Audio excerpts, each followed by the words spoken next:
যে চিকেনটা সিদ্ধ হয়ে গেছে। আমি এটা অনেক গরম হাত দিয়ে ধরতে পারছি না, আমি এভাবে কাঁটা চামচ দিয়ে আস্তে আস্তে এগুলো ঝুরি করে নিব। আর এখানে তো আলুগুলো আমি ভাজতে দিয়ে দিয়েছি, এগুলো ভাজা হচ্ছে। এর ফাঁকে আমি চিকেনটা মানে ঝুরি করে নিব আর কি। এগুলা এই যে চিকেনটা আমি এরকম করে নিয়েছি। আলুটাও মোটামুটি ভাজা হয়ে গেছে, ওখানে আমি কয়েকটা শুকনো মরিচ দিয়ে দিলাম, তাতে তেজপাতাও দিয়ে দিই। মরিচটা একটু ভাজা হোক, তারপরে আমি পেঁয়াজটা দিয়ে দিব বেশি করে। এখানে একটু বেশি পরিমাণেই পেঁয়াজটা দিতে হবে। এই যে আলুটা ভাজা হয়ে গেছে, আমি মশলাটা কষিয়ে ওগুলো আবার দিব। এখন এখানে আমি এক এক করে সব কিছু দিয়ে দিচ্ছি। আমি আলুটা ভাজা হয়ে গিয়েছে, আমি এটা উঠিয়ে এক সাইডে রেখে দিয়েছি।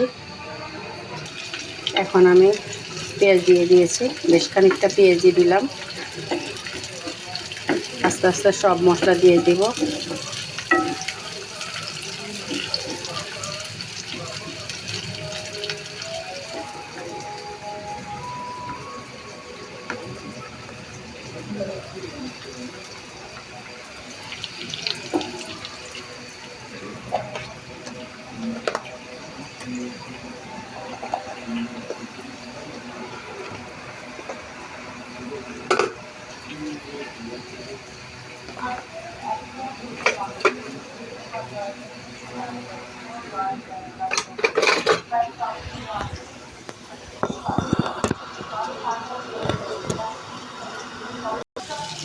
এইখানে আমি এক এক করে সব মশলা দিয়ে দিয়েছি, হলুদ, মরিচ, ধনে, তারপর একটু গরম মশলার গুঁড়ো আর একটু আদা রসুন।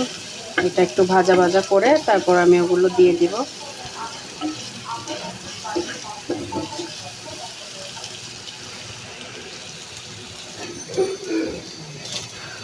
তো এটা মোটামুটি আমার হয়ে আসছে।